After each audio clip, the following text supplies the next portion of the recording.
Welcome to Primetime. I'm Susan Hoskins, the director of the Princeton Senior Resource Center. This is a show for people in the prime of life. Today's topic is opportunities in retirement, and my guests are Shirley Satterfield and Carol King, both of whom are technically retired but very busy ladies. Welcome. Thank you. So, Shirley, why don't we start with you? Okay. Tell us a little bit about your journey into and through retirement so far. Okay. I retired in 2000 from Princeton High School as a guidance counselor, and actually I retired early because I had bilateral knee replacement and I could retire. The problem is that I really thought I was ready, but I really wasn't, because I went back for the next 6 years and worked as a guidance counselor, which I enjoyed. One of the positive reasons for retiring is that I became a caregiver because I had to stay with my mother. So once you retired from your full-time job, you were able to spend more time with her. Right, exactly. And then I started joining some boards. And I remember the first board I joined, I came back to Princeton, back home in 1981. I was a guidance counselor at Hikestown High School. And the first board I joined was the Historical Society of Princeton.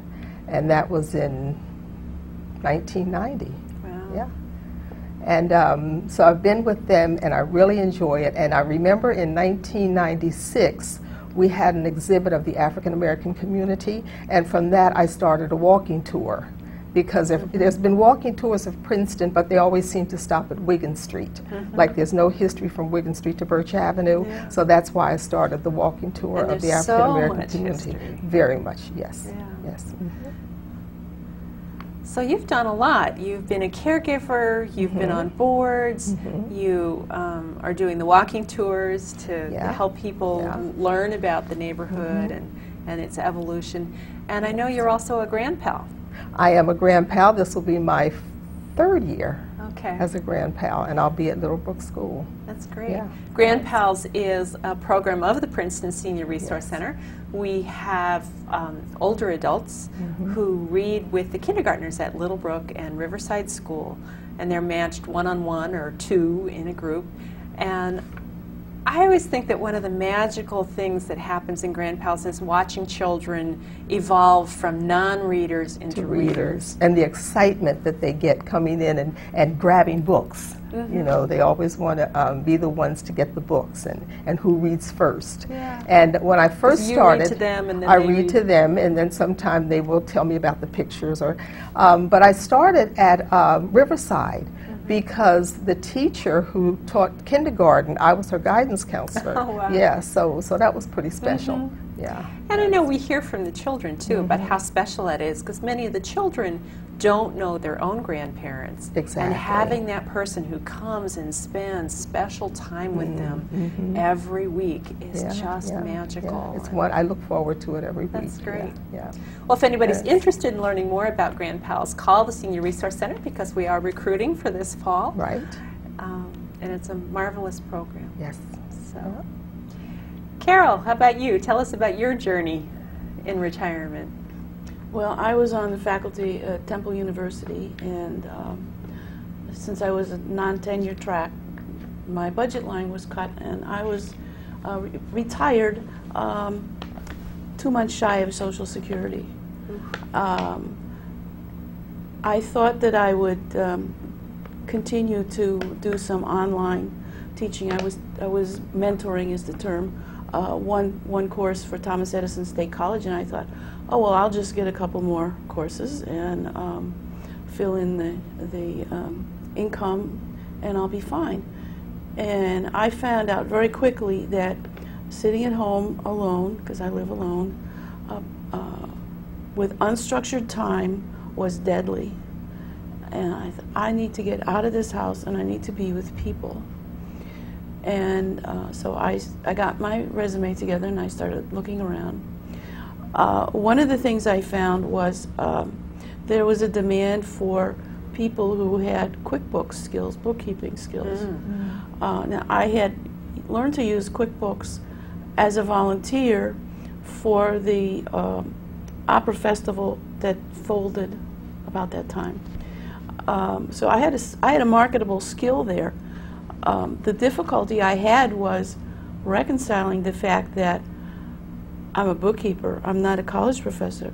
In fact, I had been teaching accounting to graduate level students in the hospitality program. So here I was bookkeeping, and I had a serious problem with identity. Not a drop in status. Status, yes. Who am I? I'm a retired college professor. Doesn't get you very far. Yeah.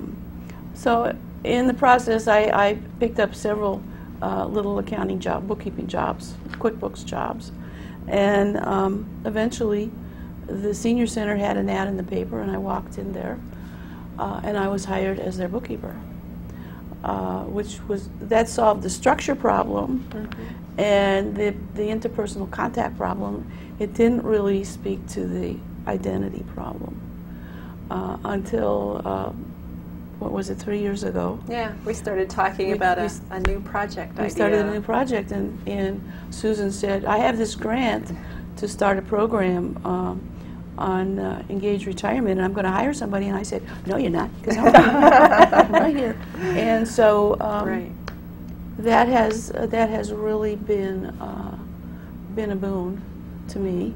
I've been able to move. One of the things that people talk to me about in retirement is getting rid of stuff. This is a hot topic. And I know I have a basement full of stuff from my teaching, and I've finally been able to start getting rid of some of that stuff, because even though I don't have that identity, I have a new identity. So of course I'm accumulating a whole lot more stuff in the process. But that's great. The program that you're running is called Engaged Retirement and Encore Careers. Right. The senior centers throughout the country are looking at the question of how do we reach out to a new generation beginning to retire, and knowing that boomers are likely to change the life stage of retirement in the same way that they've changed every stage up until this point.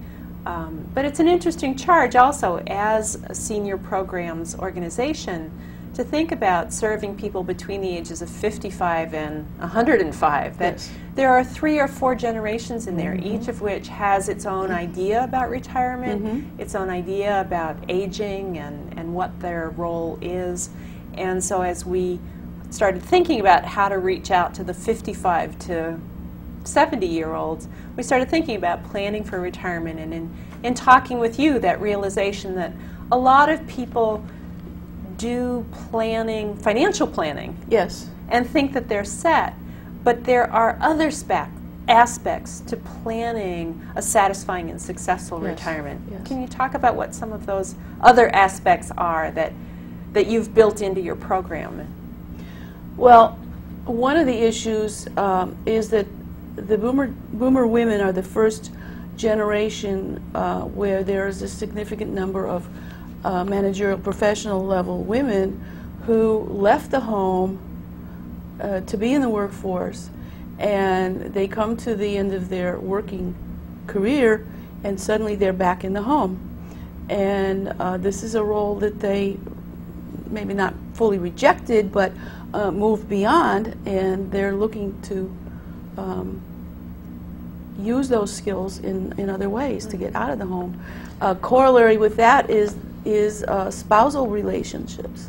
When the husband retires, it changes the whole dynamic of the home in many cases, and especially I have met people where there was no communication between spouses about what their expectations were, and the husband thinks, oh, I'm going to spend all my time with my wife, and the wife has her own life, and so she's going to make adjustments in her or he's program. Used to running a whole unit of people, and now he's got one employee now he's got his to wife. run. Yes. She's going, no, no, no, this is my domain. Yes, and issues of, I've heard stories about rearranging the kitchen and how we buy groceries. I mean, these are things that you laugh about, but these become issues in this changed situation.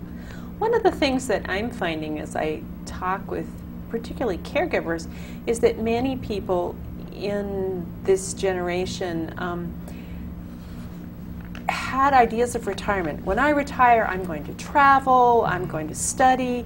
What they didn't think was, when I retire, I'm going to become a full-time caregiver for my parents, and that might go on for a long time. 10, 15 years. Yes, And yes, Shirley, yeah, that's something that you've lived. Yeah, I've lived it, and it has been about 10 years. I have not been on a vacation for about 10 years. And I remember when my mom passed in June, you know, after people said their condolences, then they said, well, now you can go on trips, now you can. But I'm not ready yet for that, you know. I just have to settle down and get through a bereavement time.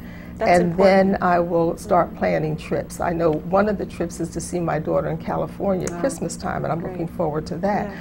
But talking about stuff, I've accumulated so much stuff. I mean, there's community stuff, there's church stuff, there's my stuff, and I'll be Mom spending stuff, grandmom stuff. Sometimes we take on generations. Exactly. And everybody says, why do you collect so much stuff? Most of the stuff that I collect is history stuff, you know, because I so want to keep the history of our community and going that it's no place to put it, so it's in my house and in my garage. So what I'll be spending my time between now and the time I go to California is spending time cleaning up and sorting stuff. And I've started it, and you think it takes, oh, I'll be finished with it in a week? No. It just goes on and on and on, and then you collect stuff and you file it, and then you refile, and then you throw things out, but you say, no, do I really want to throw that out? And then you look at a program like the Hoarders, and you say, oh my gosh, am I going to turn into a hoarder? Because you have so much stuff that you're walking on stuff. But that's one of the goals I have, is to get rid of, you know, and just downsize. I think also as we age, we become aware that we are the keepers of the memories now. Exactly. That the older generation isn't there, and we feel that responsibility to be the memory keepers, and all the boards you're on. There's stuff that relates to those organizations that in a way you're responsible for keeping and sustaining. That's true. So it gets hard to sort. So one of the things, I know, Carol, you've done some of the programs. Engaged Retirement and Encore Careers is organized as a set of workshops and speaker programs that are offered in the communities throughout Mercer County. Yes, we have a speaker series, which will be the second Tuesday of every month at the Princeton Library through June. And we try to bring in speakers on various topics of interest to. I'm saying that the program is 55 to 70-year-old people, but I find people who have long been retired into their 80s come to my programs. So it's sort of, there's no real age discrimination. I know that was one of the unexpected pieces, that you've had a lot of people come in who said, you know, I had one plan. You know, like the classic example is just somebody says, oh, I'm going to retire, I'm going to travel, or I'm going to play golf. Well, then January comes and golf isn't so much fun anymore. But you also have people who say, well, I retired and I thought I was going to do this, but then it's not working. It's not working for both of us to be home all the time. And so you have people in their 70s and 80s coming in saying, and some of them have just retired too, who come in and say, I want to have some new ideas. Yeah, I mean, I'm looking for something new, something different. So those workshops, people can find those workshops by going to our website, princetonsenior.org. www.princetonsenior.org. Those workshops are on an overview of retirement? There are basically three single sessions. One is an introduction to your lifestyle in retirement. One is job search strategies for older workers. We found that a lot of people lost their jobs, like me. They didn't plan to retire, they lost their job, need some assistance in getting back into the workforce. And if you haven't been in the job search market for a long time, it's very difficult. It's a very different place. You're competing with a lot of younger people. And we have a program, a joint program with Volunteer Connect, how to find volunteer opportunities that suit you. And then we have a 4-session hands-on workshop on retirement planning, lifestyle retirement planning. And you come out of that with a plan on how to achieve your goals. And I forgot to say this at the beginning, but you went through the training, the certification to be a certified retirement coach. Yes, I as did. part of preparing for this job. And so I know, because you send me really fascinating things all the time, that you continue to learn and see what else is going on out there, and to be really well equipped as a teacher and coach in this area. I'm finding that when we first started this journey, there was very little information out there about lifestyle planning. When you plugged in the word retirement, you got financial material, and you still get a tremendous amount of financial material. There are beginning to be more and more materials, some research studies about the psychological issues of retirement. There are more and more books coming out. I would say that many of the books are superficial because it's such a huge topic. And complex. There are so many different aspects to retirement. There are so many different things you could be doing that try to write one book about everything. You don't get into anything in any particular depths. One thing that I am working on, we are working on, is a website for engaged retirement, and I hope to be putting some resources up there. That will be engageretirement.org when we get it going. Right. But which will be linked to our website. Will be linked to our website, yes. Yeah. And I'm going to try to put some books up there that are references to materials that I think are good on that website. No, one of the things about being retired is you never forget what you did. Because even though I'm no longer a guidance counselor, I still guide children and work with them. And I have my junior ushers at my church. I see that they get into programs and still working with students to get into summer enrichment programs. So you're still writing recommendations and you're still guiding. And the other thing is to learn how to say no. And people always tell me that you have to say no, and I haven't learned to say no yet. And that's why I'm probably on so many boards, because, and every one of them I enjoy. There's an aspect of every one of those boards that I enjoy, and I'm a part of them. And for instance, with the Legal Defense Fund, I'm on the Education Committee, and I'm on the Invitation and Program Committee. So each one I'm on a committee that I enjoy working with. So it's hard to say no, but I'm getting to the point where I'm going to have to say no, you know, to find some time for self. Yeah. And so again, that's part of that balancing the components, isn't it? And that, you know, Carol, you were talking earlier about the boomer generation is the first one where women left the home to go to work, but we also now have our identities really tied up in our professional selves. Right. Yes. And so I think women are joining men in that challenge of who am I if I'm not a guidance counselor, but that we also have this whole wonderful, rich treasure chest full of skills that don't just disappear. Right. So you are still using them. You're using them in other contexts with your church ushers, with, and I think that's one of the things we try to do with volunteer opportunities, connecting people so that they can use those skills in a different context, in a nonprofit context, for example, so that,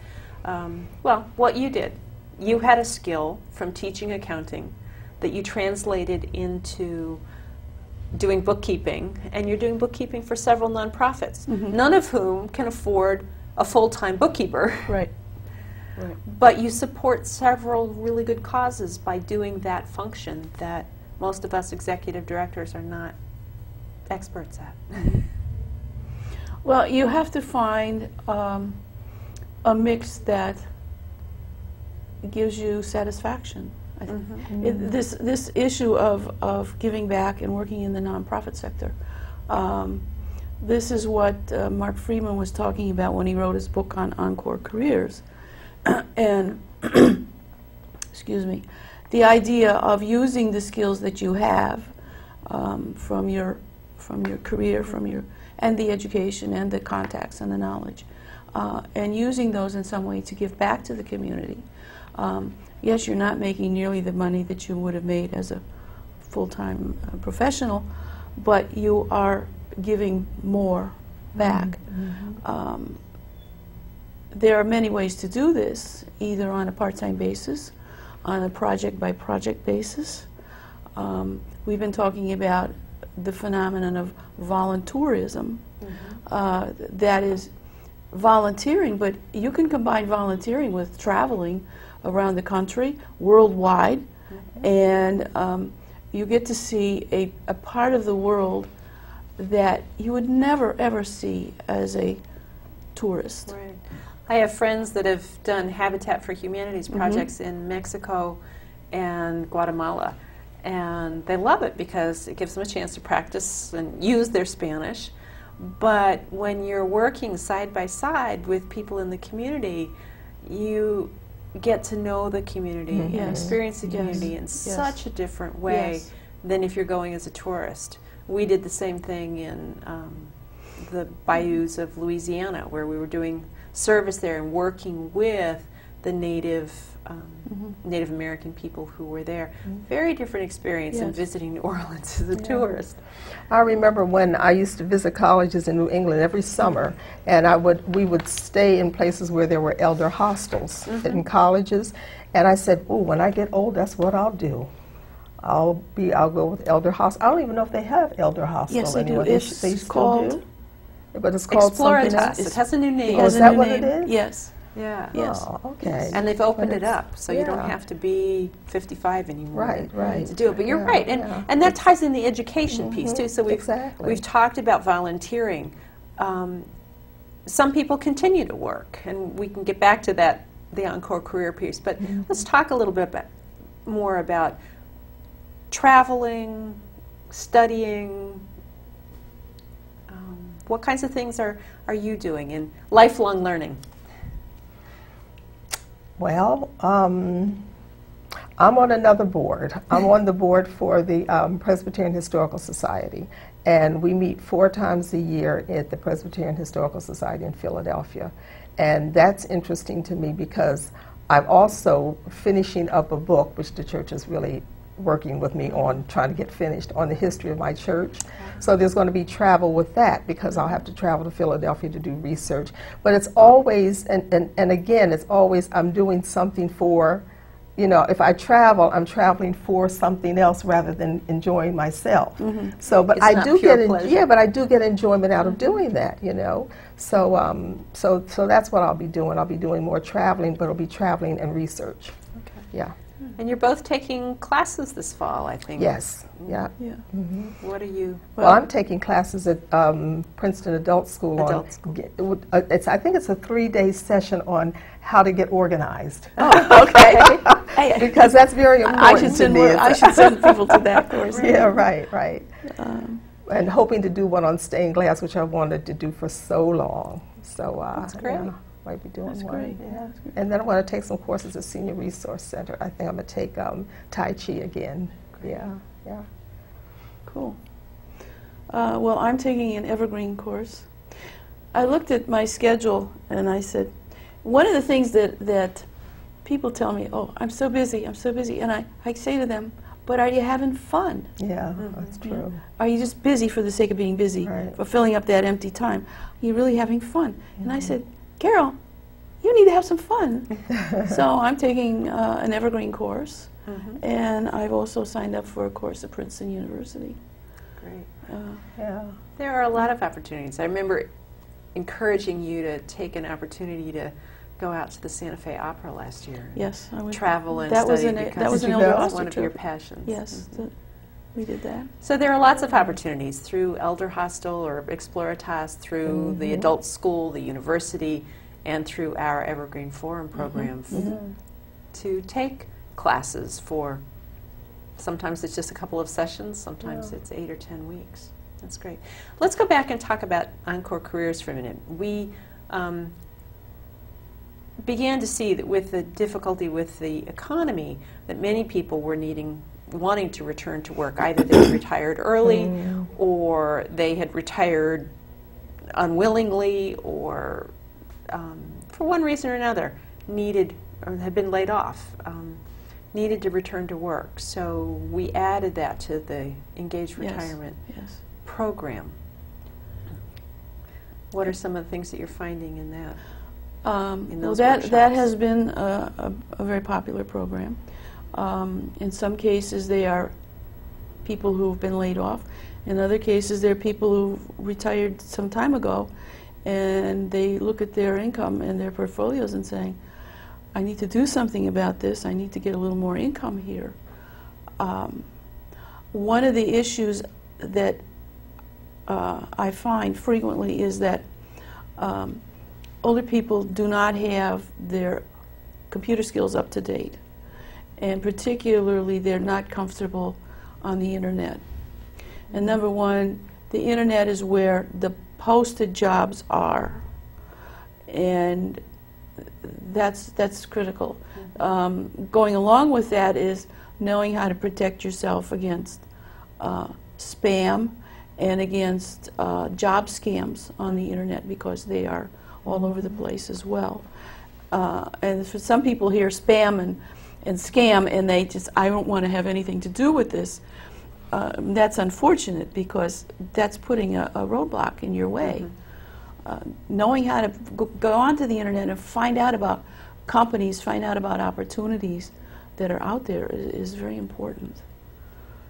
I heard one yesterday on NPR where these young people had picked companies that they really wanted to work for, high-tech companies, and had created ads for themselves that popped up on the company website saying, you want me, which is an interesting new twist. But I think that leaves some of us older folks feeling very out of the loop on how to go about looking for a job these days. So all of these things are things that, all these topics are things that we're going to be addressing in a conference that we're doing this fall. We're calling it Retire in 3D, with the idea that retirement really needs to be multidimensional, that you need to think about your recreational time, your family time, work, and volunteering. And so it's a Saturday morning conference from 8:30 to 1.